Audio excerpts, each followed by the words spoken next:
수업생 여러분 반갑습니다. 자, 이제 입문 과정에서 우리 인강드림 경매 매수 신청 대리로서 전체 입문 과정을 보고 계십니다. 우리 공인중개사 법령은 1강 법령에 관련되는 내용이 70%를 출제하겠다라고 시험기관에서 이야기를 합니다. 그 다음 제2편이 부동산 거래 신고제였죠. 요즘 출제 경향으로서 비중이 높아지고 있는 부분이 부동산 거래 신고제입니다. 그 다음 우리 단원의 하이라이터죠. 제3편이 중개실무로 연결이 되어 있고, 중개실무에는 주택임대차, 상가임대차, 또 매수신청대리, 경매 이렇게 진행을 할 겁니다. 이 중에서 이번 입문 과정에서는 반드시 출제가 되고 또 여러분들 관심도 많으신 경매와 매수신청 대리에 대해서 정리를 하고자 합니다. 반드시 출제되는 단원이기도 하지만 또 여러분들이 관심도 많죠. 자, 그런 경매 수업을 진행을 해봅니다. 일단 가볍게 여러분 경매와 공매의 실무다 이렇게 되어 있는데, 경매는 경쟁매매의 줄임말입니다. 경매가 뭐라고요? 경쟁매매, 즉 가장 높은 가격으로 많은 가격을 써내는 사람에게 당첨을 하겠다. 우리는 그걸 경쟁매매랍니다. 공매는 공개매각의 줄임말입니다. 공매라고 이야기를 하는데, 이 공매는 지금 최근 15년 동안 출제가 되지 않습니다. 이제 공매는 개공사, 개업, 공인중개사 등이 개입되는 것이 아니고 전자사이트, 온비드라는 사이트에서 직접 거래를 합니다. 그러니까 개공사가 등록될 일이, 중간에 개입될 일이 없으니까 아마 공매는 이제 출제 범위에서 좀 벗어나는 것 같아요. 그래서 공매는 15년 동안 출제가 안 됐으니까 여러분 시험에서 꼭 나온다는 보장도 절대로 없죠. 최근 15년간 안 나왔으니까 공매는 가볍게 제목으로만 보고 계십니다. 자, 뭐를 잘해야 된다? 경매를 잘해야 됩니다. 법원에서 진행되는 경매라는 게 출발을 했고, 자, 경매의 종류와 그 특징이 그래도 첫 번째 단원에서는 중요합니다. 자, 경매의 종류 두 개 제목부터 기억합니다. 하나는 뭐라고요? 임의경매, 하나는 강제경매, 두 개의 경매가 있습니다. 자, 그래서 채권자, 담보권자가 자신의 금전 채권의 만족을 얻기 위하여 채무자의 부동산을 법원에 경매 신청하고 강제로 매각하여 그 환가 대금에서 대금을 받는 절차, 우리는 이를 경매라 하니까 한마디로 말하면 돈 받을 사람이 돈 갚아야 되는 사람, 채무자 재산을 강제로 환가하여 그 대금이 팔리면 대금을 받아가는 절차다, 그런 뜻이겠죠. 자, 그런 경매의 종류가 두 가지가 있습니다. 1번 임의경매, 아주 중요합니다. 자, 그럼 여러분들은 임의경매 하면 개념으로서 저당권, 질권, 유치권, 담보가등기, 전세권 등 담보물권이 가지고 있는 경매권을 실행하는 경매다. 자, 여기서 기억할 것, 임의경매가 들어오면 담보물권을 실행한다. 이 말을 기억하셔야 됩니다. 굉장히 중요합니다. 자, 그래서 경매의 종류에서 임의경매 하면 이꼴 같은 말이 뭐라고요? 담보물권 하는 말을 기억하셔야 되고, 이 담보물권이니까 이렇게 기억할까요? 여러분 국민은행에 아파트를 담보하고 돈을 1억 빌렸다, 이런 말 들어보셨나요? 자, 아파트를 담보로 잡고 국민은행에 1억을 빌렸는데 만약에 돈을 안 갚아주면 국민은행이 그 아파트를 담보물권이죠. 담보물권을 경매로 실행을 합니다. 자, 그러니까 특징이 나타납니다. 집행권한을 요하지 않고 특정한 재산, 그 아파트 담보한 것에 대해서만 경매가 일어나니까 특정 재산에 대한 강제 집행이고, 그 물건에 대해서 경매를 하니까 물적 책임이라는 말이 들어오죠. 그리고 예견된 경매입니다. 예견된 경매라는 것은 국민은행에서 아파트를 담보로 1억을 빌려줄 때 돈을 안 갚아주면 경매하겠습니다 라는 게 예고가 되어 있습니다. 그래서 예견된 경매로서 강제경매의 규정을 준용한다. 자, 그래서 현장에서 지금 일어나는 경매는 거의 다가 90%가 임의경매입니다. 자, 그러면 입문 과정에서 입문하시는 여러분들은 다른 것은 몰라도 이제 앞으로 계속 이 과정을 수업을 할 거니까 임의경매라는 말이 나오면 뭐라고요? 담보물권, 이 두 마디를 기억을 하셔야 됩니다. 그래야지 앞으로 수업이 따라갈 겁니다. 자, 그런 임의경매가 약 90%라면 두 번째 강제경매라는 게 나타납니다. 자, 강제경매의 개념은 뭐냐? 집행권한을 가지고 있는 채권자가 이렇게 나가니까 강제경매라는 표현이 들어오면 집행권한, 이 말이 연결이 돼야 됩니다.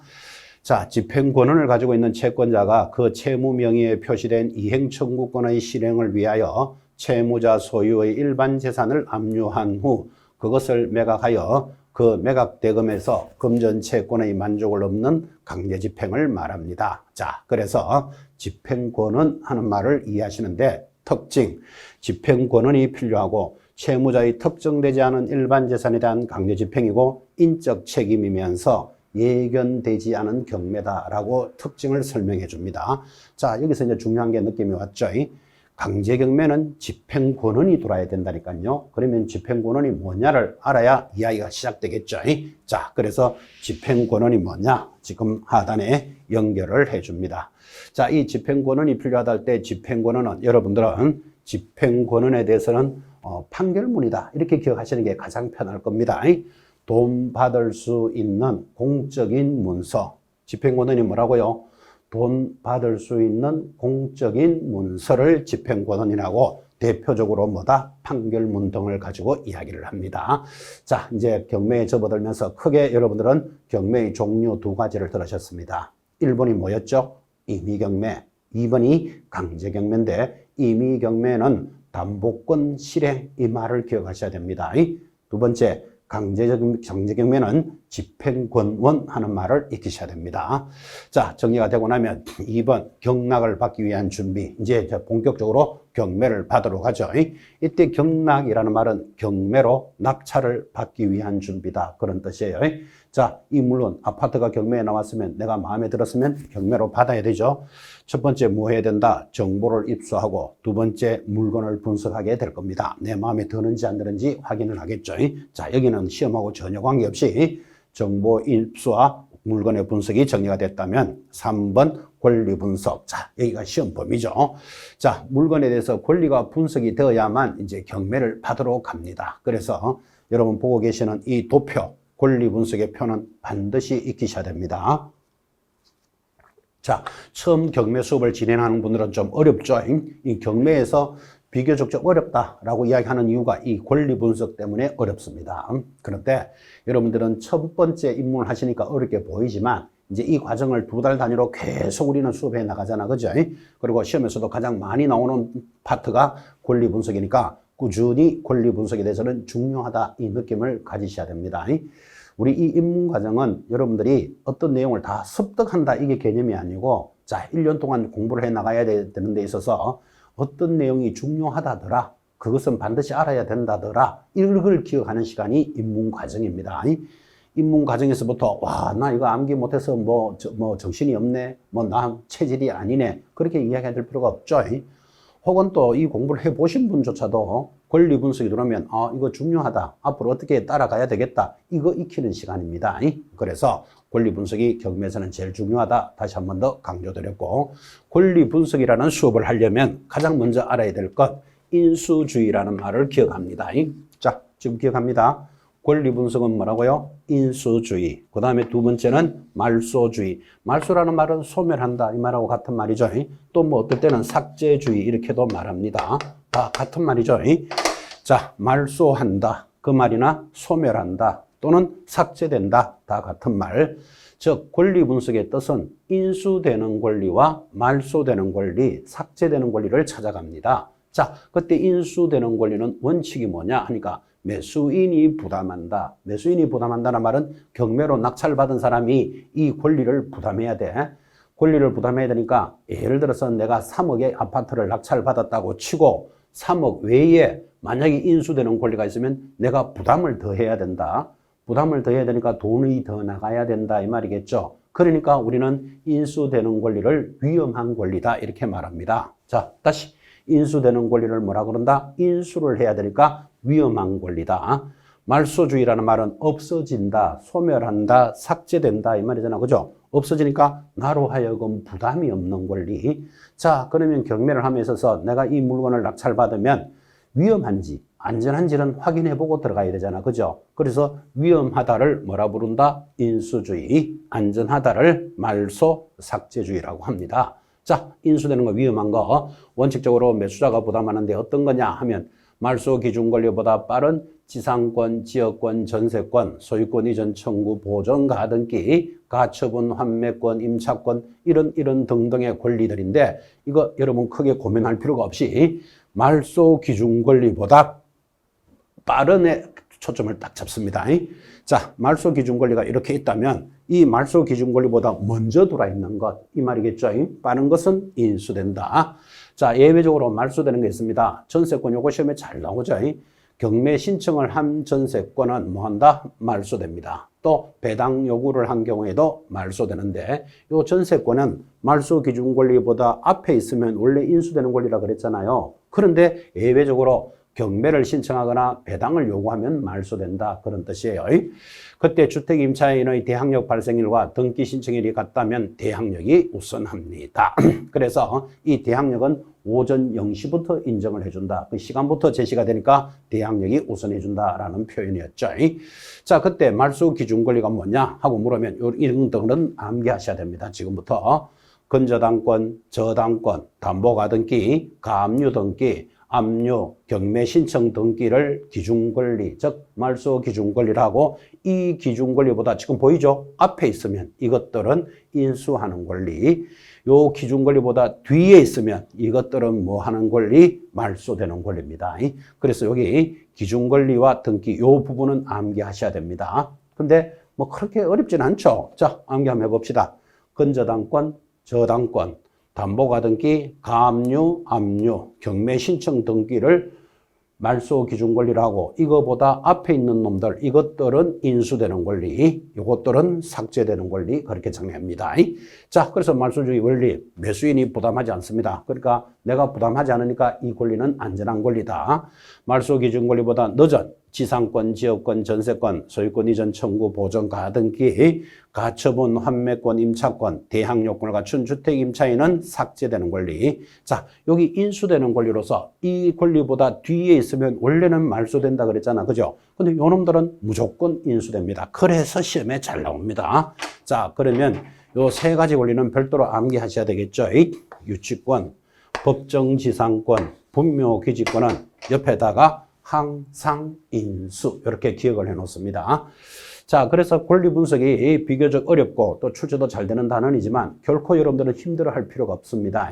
뭐를 기억하시면 되는가 하면 요 놈들 유치권, 법정지상권, 분묘기지권은 옆에 뭐라고요? 항상 인수 그렇게 기억합니다. 항상 인수되니까 요 예외되는 데들은 위험한 권리에 해당되는 게 시험에 잘 들어온다 그런 뜻이에요.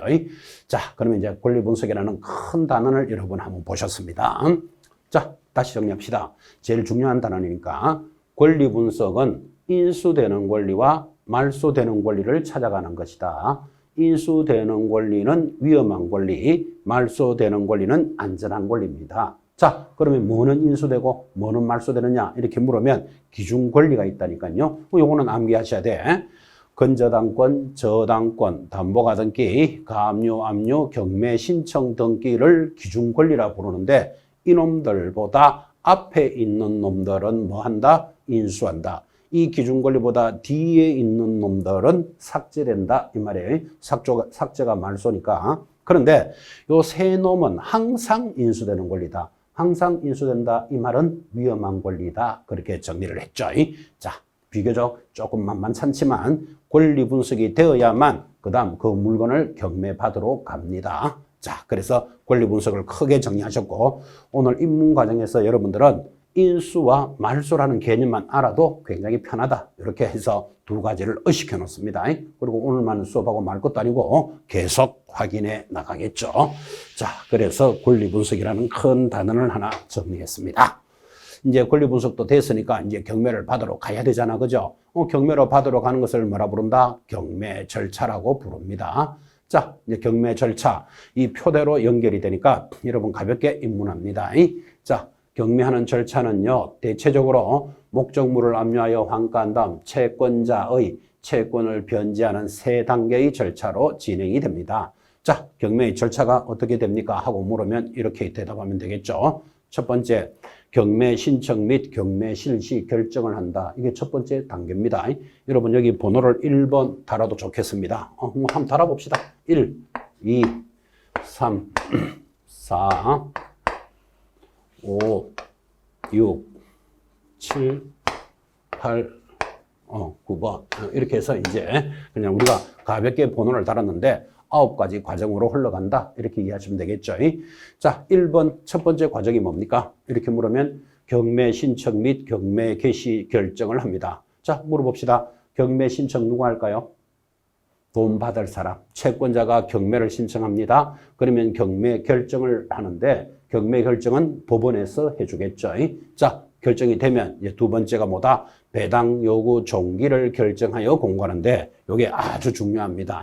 자, 여기서 이제 배울 수 있는 것, 경매가 시작이 되었다. 그러면 제일 먼저 하는 게 뭐다? 배당 요구. 이 말을 기억하시고, 자, 배당 요구에 대해서는 바로 이어서 설명이 따라올 겁니다. 일단 절차를 봅니다. 두 번째 과정이 배당 요구 종기를 결정하면 드디어 매각을 준비합니다. 매각을 준비한다. 이 말은 경매를 준비한다. 이 말이에요. 누가 경매 준비합니까? 법원에서 매각을 준비하겠죠. 자, 매각을 준비하면 4번 매각 및 지정결정기일의 지정공고 통지를 하여 매각을 준비한다라는 말은 법원에서 이제 아파트가 경매 나왔으면 현장에 한번 가봐야 되겠죠. 사진도 찍어오고 18m 도로를 물고 있고 지하철하고 몇 미터 거리에 있으며 아파트 가격은 대략 얼마가 됩니다.를 확인을 해야지 이거를 팔 거 아니에요. 그죠? 그래서 법원에서 매각을 준비합니다. 자, 드디어 이제 준비가 끝나고 나면 4번 매각 및 매각 결정기일을 지정하여 자, 4월 15일 경매합니다. 이렇게 날짜를 지정해야 되겠죠. 또 그거를 공고해야 되겠죠. 법원 게시판이나 일간신문 등에 공고합니다. 그리고 이해관계자들에게 통지해 줍니다. 이 물건은 4월 15일 경매합니다. 이렇게 매각 결정기일을 지정, 공고, 통지합니다. 자, 그렇게 해서 이제 매각이 실시가 되는데, 요 번호 조금 잘못 달렸네. 그렇게 해서, 자, 매각을 결정하면 다섯 번째, 이제 매각을 실시합니다. 매각을 실시한다. 이 말은 이제 드디어 경매를 실시한다. 이 말이에요. 자, 경매를 실시하면 여섯 번째, 누군가 낙찰을 받겠죠. 또 낙찰을 안 받을 수도 있을 거고. 그러니까 매각, 허가, 불허가 결정 절차를 거칩니다. 허가, 불허가 결정을 절차를 거쳐서 낙찰이 되었다면 이제 일곱 번째 대금을 납부하는데 이 매각 대금의 납부가 경매에 있어서는 굉장히 중요합니다. 매각 대금이 납부됨으로써 경매는 모두가 끝납니다. 그러니까 대금이 납부되면 소유권이 이전됐기 때문에 이제는 경매가 절차가 끝나는 과정. 그래서 소유권 이전이 언제 되느냐 이렇게 시험에서 굉장히 잘 들어오고 소유권 이전은 언제 매각 대금의 납부로부터 끝이 나면 이제 그 대금이 매각이 됐으니까 그 대금을 뭐한다? 배당하겠죠. 자, 그러면 이해관계자들에게 1번 채권자, 2번 채권자 순서대로 배당을 하고 배당을 끝나고 나면 소유권 이전 등기 등 촉탁으로서 이제 경매가 모두 마무리되는 그림입니다. 자, 다시 이 절차를 시험에 물은 적도 있습니다. 예를 들어서 1, 2, 3, 4, 5 객관식 문제에 자, 1, 2, 3, 4, 5, 6, 7, 8, 9 이 절차를 쭉 적어놓고 갈로 해놓고 이 절차가 바르게 된 것을 찾으시오. 이렇게 물은 적도 있습니다. 자, 한번 오래간만에 한번 따라가 봅시다. 첫 번째 과정이 뭐다? 경매 신청과 경매 결정. 1번에 대해서 여러분들은 이해가 없죠? 그죠? 자, 1번이 경매 신청 결정이고 마지막이 소유권 이전 등기입니다. 자, 그러니까 1번, 9번은 확정되어 있고 배당 요구 종기가 결정되면 매각을 준비합니다. 법원에서 매각을 준비하고 매각을 준비하고 나면 매각 결정 기일을 날짜를 지정, 공고, 통지해서 드디어 경매를 시작합니다. 경매를 시작하는 것을 매각을 실시한다 이렇게 말하는 거예요. 자, 매각을 실시했는데 아무도 사러 오는 사람이 없습니다.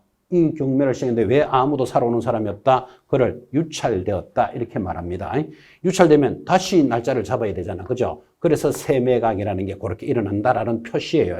참고로 보시고. 자, 그런데 누군가 낙찰을 받았습니다. 그러면 매각 허브 결정 절차가 일어나는데 예를 들어서 불허가를 받는 사람이 있습니다. 이때 불허가라는 말은 농지 같으면 농지 취득 자격 증명 이런 것들을 제시합니다. 근데 농지증을 제출 못했어. 그러면 불허가 받겠죠. 불허가 받으면 어떻게 해야 된다? 다시 또 경매해야 돼. 날짜를 잡아야 되겠죠. 이런 경매를 뭐라고 부른다? 세매각, 신경매 이렇게 부릅니다.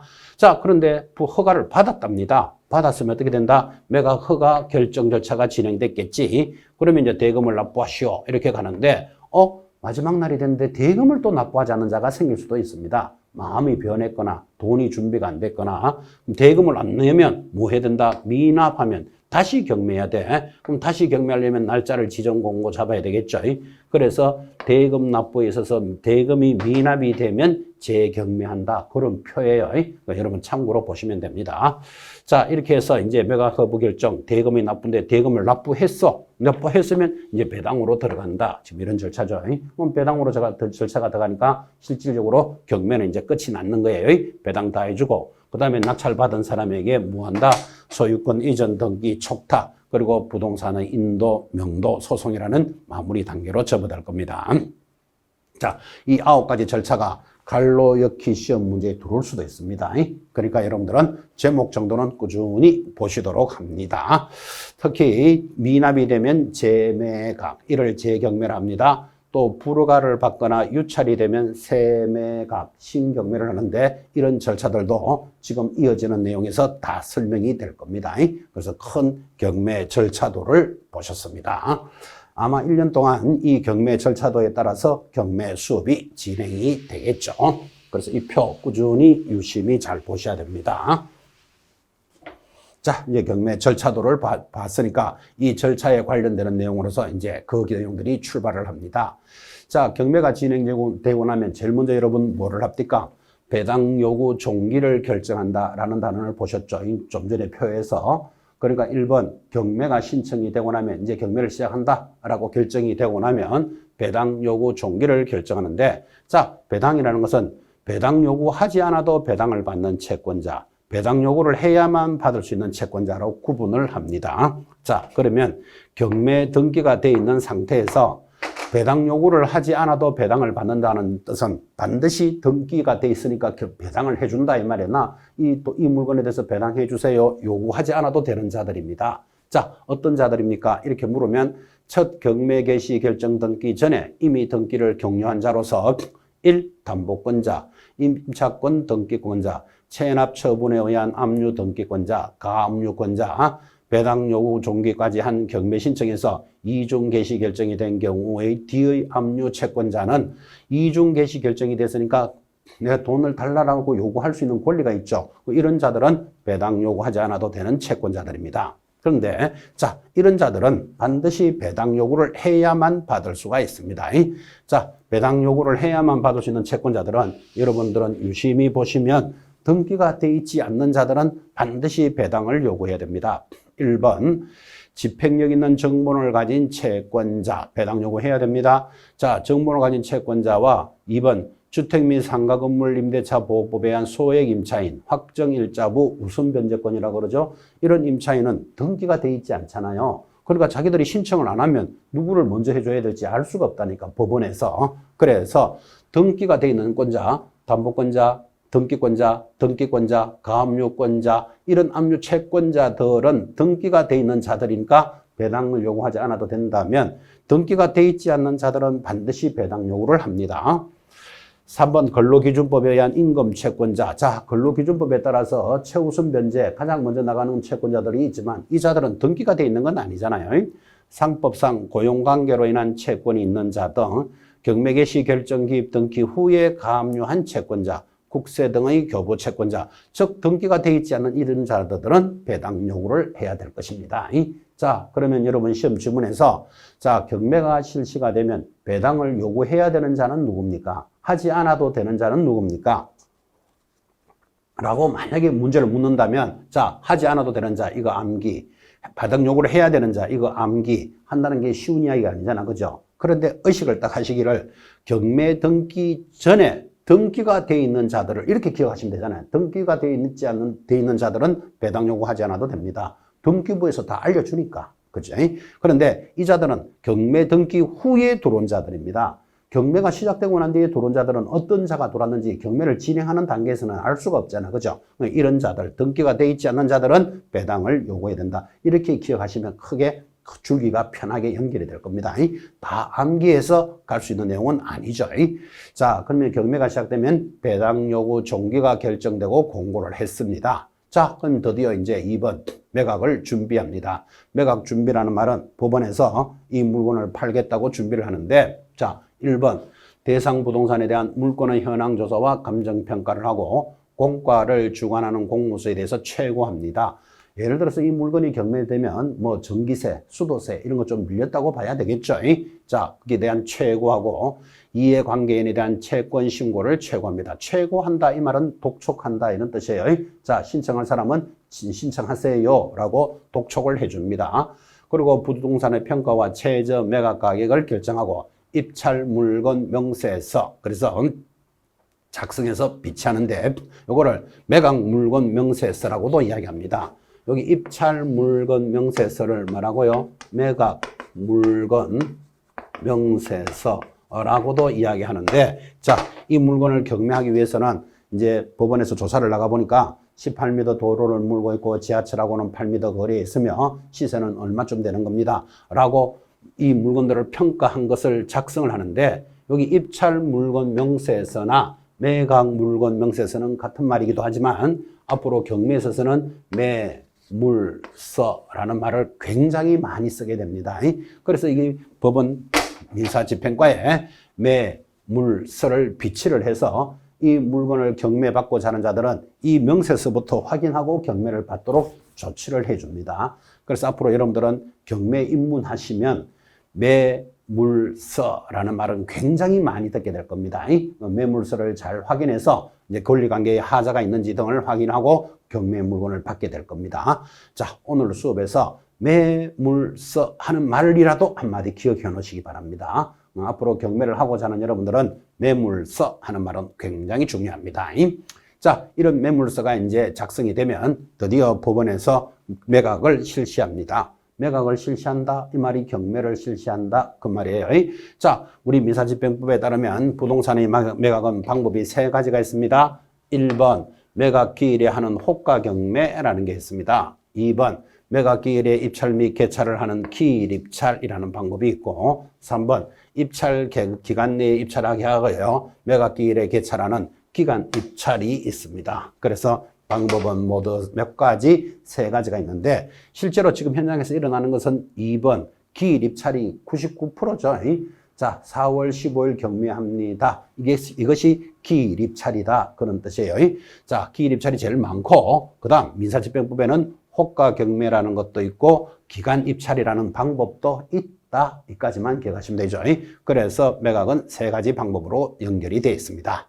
자, 이제 이렇게 해서 이제 경매가 시작이 되는 방법도 알았다면, 자, 동그라미 1번 입찰에 참석할 수 없는 자가 있습니다. 그러니까 이 물건이 경매가 진행되는데 못 받는 자가 있다니까요. 그래서 입찰에 참석할 수 있는 자, 없는 자도 경매를 진행하는 입장에서는 시험 문제거리는 되죠. 자, 그렇게 해서 입찰에 참석할 수 없는 자를 한번 체크해 봅시다. 상단에 1번. 자, 이런 자들은 경매를 받을 수 없는 자다 그런 뜻이에요. 어떤 자들일까요? 자, 경매를 받을 수 없는 자. 첫 번째, 권리 능력과 행위 능력이 없는 자. 따라서 행위 무능력자는 법정 대리인에 의해서만 입찰에 참석할 수 있다. 자, 우리 대표적으로 미성년자 이런 자들이죠. 민법에서 많이 배우셨죠. 피한정 후견인, 피성년 후견인 이런 사람들은 혼자서 단독으로 법률행위, 계약을 할 수 없는 자들입니다. 자, 단독으로 계약을 할 수 없는 자들은 경매 받을 수 없다 그 말이에요. 자, 두 번째 참석할 수 없는 자, 채무자. 당연한 거죠. 단 임의경매에 있어서 물상보증인은 참석할 수 있는데 여러분은 물상보증인 이런 건 천천히 알아도 돼요. 그런데 일단은 채무자는 경매 받을 수 없다. 상식 아닙니까? 자기가 대금을 못 갚아줌으로써 이 물건이 경매가 진행되는데 못 갚은 채무자가 내가 이 물건 낙찰받겠어 이렇게 들어올 수는 없다. 그죠? 채무자 경매 받을 수 없다. 당연히 재경매 절차에 있어서 이전 낙찰자. 자, 재경매 절차라는 게 아까도 살짝 보셨지만 대금이 미납되어 다시 하는 경매가 재매각 재경매였죠. 그러면 이때 이전 낙찰자는 자기 때문에 이 물건이 경매가 진행되는데 자기가 이 물건 경매 받으러 들어올 수는 없다. 그런 취지죠. 그래서 재경매에 있어서 이전 낙찰자 경매 받을 수 없는 자에 들어갑니다. 자, 그 다음 집행법원을 구성하는 법관, 사무관 당연히 경매 받을 수 없죠. 왜? 이해관계자잖아요. 일반인들보다 이 법관이나 사무관은 자료를 먼저 보게 되잖아. 그죠? 그럼 유리하게 자기가 먼저 볼 수 있는 사람이 그 물건을 낙찰받을 수는 없다. 집행법원을 구성하는 집행관, 그 친족, 당의 집행관 또는 다른 집행관이 실시하는 물건에 대해서도 참석할 수는 없다. 이 집행관이라는 말은 경매를 진행하는 집행관인데 경매 심판바로라고 보내놓은 사람이 자기가 그 물건을 낙찰받겠어. 그럴 수는 없죠. 심판이 들어올 수는 없다. 그런 취지. 자, 그 다음 입찰 부동산을 평가한 감정인 및 친족. 감정평가사가 이 물건은 얼마입니다 라고 평가를 하게 되는데 만약에 이 감정평가사를 입찰하게 해주면 자기 유리하게 감정하는 수가 생기겠죠. 그래서 우리는 이런 자들을 이해관계자 입찰에 들어올 수 없다 이렇게 되어 있는 거예요. 그 다음 경매 관련 유죄 판결을 받고 확정일로부터 2년이 경과되지 않은 자. 그럼 우리말로 하면 경매에 있어서 범죄자, 경매 범죄자는 몇 년간? 2년간은 응찰할 수 없다. 그래서 경매를 받을 수 없는 자, 이거 비교적 좀 중요합니다. 자, 그러면 여러분들이 시험을 준비하는 입장에서는 경매에 참석할 수 없는 자를 기억하든지 경매에 참석할 수 있는 자, 이 자들을 빼면 다 참석할 수 있겠죠. 자, 예를 들면 자연인 이렇게 들어오면 참석할 수 있겠습니다. 외국인, 여기 외국인 안 된다는 말 없잖아. 외국인 참석할 수 있죠. 법인 참석할 수 있습니다. 그러니까 일반인들은 참석할 수 있는데 못 되는 사람들이 이렇게 있습니다. 요 개념을 잘 보시는데 특히 경매 관련 범죄자 2년 동안 응시할 수 없다. 이런 것들은 거의 시험에 안 내죠. 왜? 이게 시험에 딱 나오면 다음 참석할 수 없는 자 하면 공부하지 않은 사람들이라도 경매 범죄자 이런 것들은 그냥 찍어내도 찍어낸다니까요. 그래서 참석할 수 없는 자의 의미를 잘 보시는데 여기서 이제 이런 자들 채무자 참석할 수 없다. 재경매에 있어서 이전 낙찰자 이런 거 참석할 수 없다. 집행관 심판 봐야 되니까 감정평가사 이런 사람들이 참석할 수 없다는 정도를 의미 있게 보시기 바랍니다. 자, 이제 참석할 수 있는 자를 이제 있는 자, 없는 자를 정리했으니까 드디어 경매를 받으러 갑니다. 경매를 받으러 가려면 제일 먼저 입찰 보증금을 제출해야 되는데 이 경매 파트에서 시험에 빠지지 않고 출제되는 것 딱 하나 있습니다. 민사집행법에서는 입찰 가격의 10분의 1이 아니라 최저 매각 가격의 10분의 1을 입찰 보증금으로 제출을 합니다. 자, 여러분 잘 알다시피 이 최저가가 3억이다. 그러면 최저가의 3억의 10%면 3천만 원이죠. 그럼 3억짜리를 자기가 5억에 적어내거나 6억에 적어내거나 보증금은 정해져 있다니까요. 최저 매각 가격의 10%. 이거를 시험에서 뭐라고 낸다? 입찰 가격의 10분의 1이 보증금이다라고 시험에 굉장히 잘 나온다니까. 그죠? 그래서 입찰 보증금을 익혀 놓으셔야 됩니다. 자, 재매각 아까 했죠. 최고가 매수 신고인 또는 차순위 매수 신고인이 매각 대금을 납부하지 않으면 대금이 납부되지 않아서 다시 진행하는 것 재매각이라 그랬습니다. 그때 재매각은 법원이 직권으로 실시하는 경매로서 최저 매각 가격의 저감 없이 처음부터 다시 실시한다 그런 뜻이에요. 그때 최고가 매수 신고인은 재매각 절차에 참여하지 못하는 것은 물론이고 입찰 보증금의 반환도 청구하지 못합니다. 한번 낙찰되었다가 대금을 납부하지 않아서 다시 일어나는 경매이기 때문에 그 사람은 다시 경매에 참석할 수 없고 좀 전에 자료에서 보셨죠. 그 다음 자기가 첫 번째 낙찰을 받을 때 들어왔던 입찰 보증금도 반환을 청구할 수는 없습니다. 4번 세매각입니다. 신경매 아까 살짝 보셨죠. 유찰이 되면 하는 경매 세매각 신경매인데 자, 매각기일에 허가할 매수 가격의 신고가 없어서 새로운 매각기일을 정하여 실시되는 경매로서 통상적으로 자, 이 물건이 비싸니까 아무도 사러 들어오지 않는 거예요. 그래서 우리는 이것을 보고 유찰되었다 이렇게 말하고 최저 매각 가격의 20에서 30% 정도를 저감합니다. 최저가가 3억이다. 그러면 30%면 3, 3은 9, 9천만 원 빼고 2억 1천만 원부터 다시 하겠소. 우리는 이를 20, 30% 저감을 하여 실시하는 것이 세막인데 자, 경매 절차상의 하자 등을 이유로 해서 저감할 때는 즉 불허가 받았을 때는 저감해 주지 않습니다. 매각기일 변경에 의해서 새로운 매각기일을 정하여 실시하는 경우도 저감되지 않습니다. 뭐 이런 니언하고 디엇은 큰 의미는 없으니까 여러분들이 가볍게 보시면 되겠죠. 자, 드디어 이제 5번 들어왔습니다. 이 5번 정도가 경매에 있어서 아주 깊은 부분인데 제목 정도만 기억합니다. 공유물 지분에 대한 경매와 공유자의 우선 매수권입니다. 기억, 공유자는 매각기일까지 보증을 제공하고 최고가 매수 신고 가격과 같은 가격으로 채무자 지분을 우선 매수하겠다는 신고를 할 수 있는데, 이 경우 법원은 최고가 매수 신고가 있더라도 그 공유자에게 매각을 허가합니다. 그때 공유자가 우선 매수 신고를 할 때는 최고가 매수 신고인은 차순위 매수 신고인으로 본다. 이동으로 툭 떨어진다. 그런 뜻인데 상당히 만만치 않은 말을 하고 있죠. 자, 여러분들 이거 기억합니다. 제목, 공유물 지분에 대한 경매와 공유자는 뭐를 진행할 수 있다? 우선 매수권을 진행할 수 있다. 이 말을 기억합시다. 4번 드디어 매각 절차입니다. 매각 허가에 대한 적시항고라는 제도가 있고, 적시항고도 비교적 중요한 표현이죠.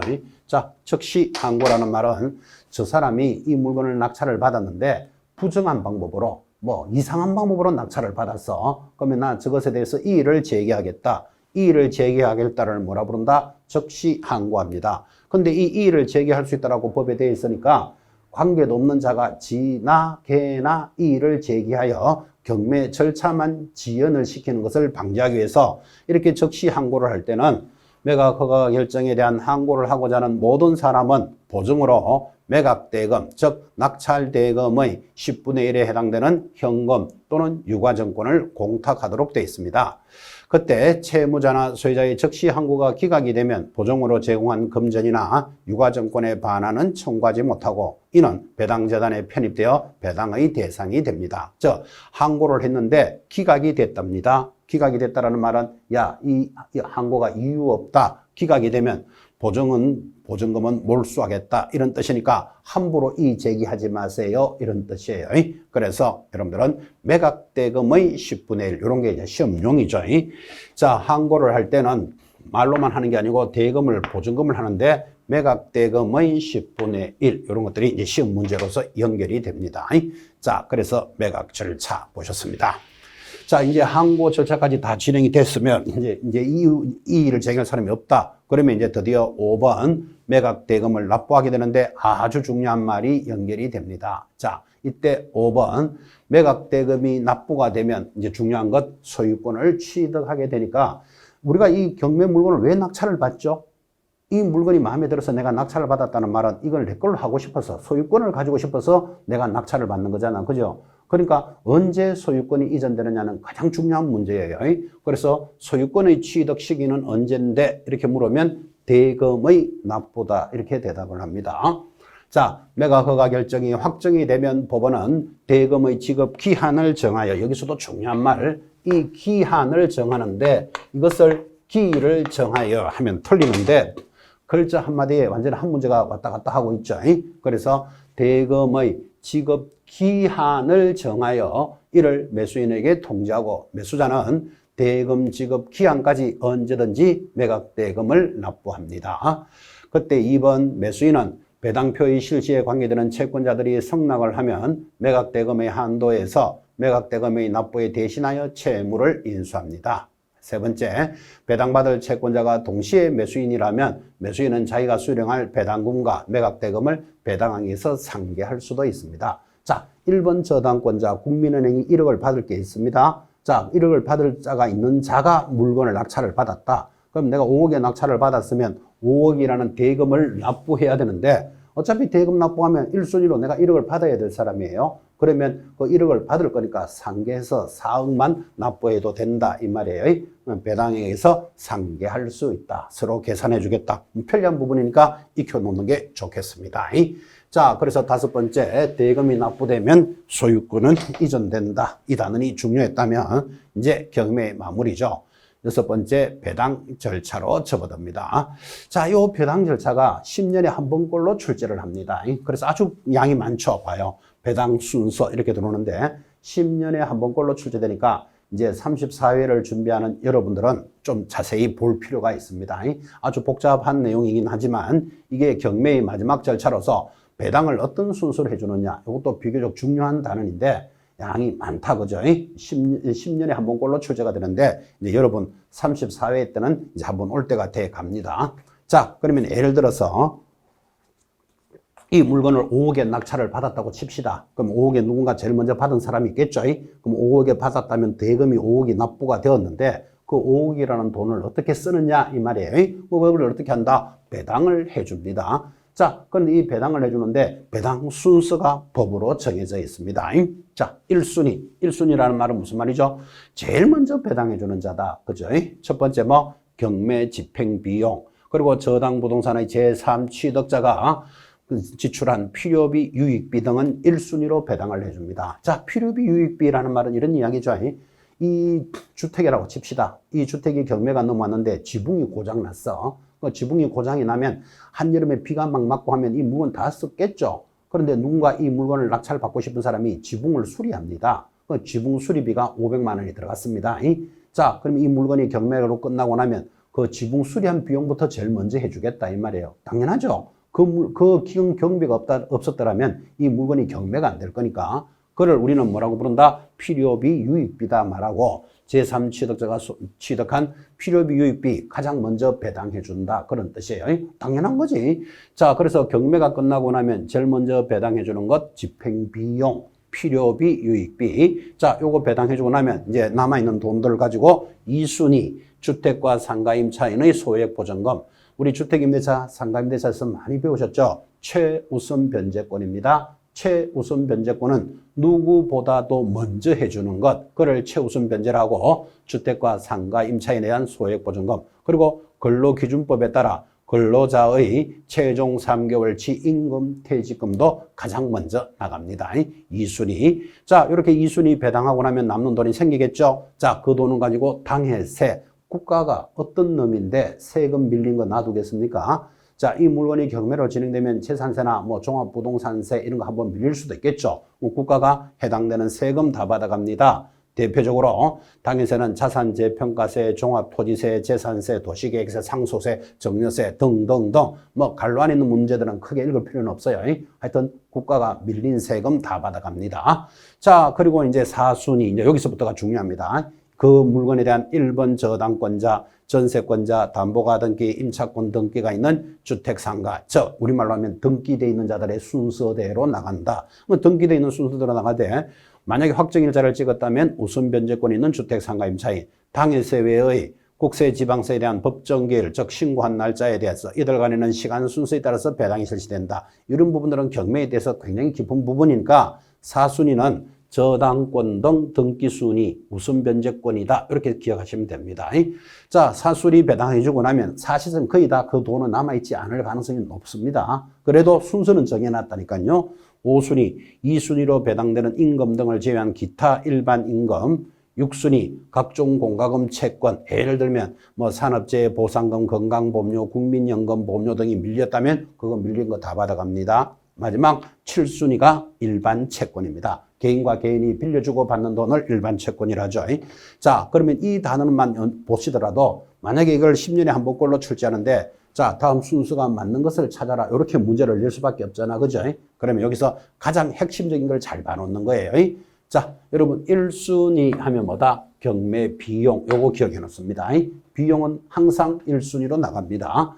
2순위 하면 주택과 상가의 소액보전금, 요거를 최우선 변제권, 요거 기억하시라 이 말이에요. 이 복잡한 거 다 기억 못하니까 2순위 주택과 상가의 소액보전금, 3순위 당해세. 그러니까 국가가 어떤 놈인데 넣어두겠습니까? 그 물건이 세금이 미납됐다면 세금 다 받아갑니다. 4순위 이렇게 생각하면 되죠. 저당권 등 우선 변제권, 요거 기억합니다. 그 다음 5순위, 6순위 다 기억 못합니다. 뭐 이런 거 아직 어떻게 다 알겠어요. 여러분이 법원에서 배당해 줄 사람도 아니잖아. 낙찰을 받을 사람이지. 그죠? 그래서 배당 순서는 5순위, 6순위는 가볍게 보되 마지막 순서만 딱 의식을 합니다. 마지막 순서가 뭐다? 일반 채권이다. 요 정도만 기억하시면 최소한 이 단원에 대해서 여러분들은 답을 찾아낼 수 있을 겁니다. 자, 한 번만 더 정리합시다. 배당 절차는 아주 복잡합니다. 아주 복잡하고 10년에 한 번꼴로 출제가 되는데 이제 원래는 한번 나올 때가 돼 가니까 그냥 넘어갈 수가 없다. 자, 그러면 경매가 끝나고 나면 제일 먼저 배당해 주는 건 뭐? 1순위 이거 물을 수 있다니까요. 그러면 비용 이거 기억합니다. 비용. 2순위는요. 주택과 상가 임차인의 소액보전금. 우리는 이를 일명 최우선 변제권 그럽니다. 최우선이니까 가장 먼저 해주는 거잖아. 그죠? 그래서 비용이 딱 정리가 되고 나면 최우선 변제권. 3순위는 당해세, 국가가 어떤 놈인데 세금 빌린 거 다 받아간다 이런 뜻이에요. 3순위 당해세, 4순위 이제 저당권 등 우선 변제권. 그러면 1, 2, 3, 4 기억하시겠습니까? 1, 2, 3, 4. 그 다음 5순위, 6순위 몰라도 된다니까요. 돈. 마지막 배당이 뭡니까? 일반 채권. 이러면 최소한의 문제는 해결이 될 겁니다. 그래서 여러분들은 이 배당 순서는 의미 있게 봐놓으셔야 됩니다. 자, 그래서 경매 절차에서 배당 순서까지 보셨다면 이제 이어지는 인도 명도에서 경매 마무리가 준비가 되어 있겠죠. 10분 쉬었다가 진행하도록 하겠습니다.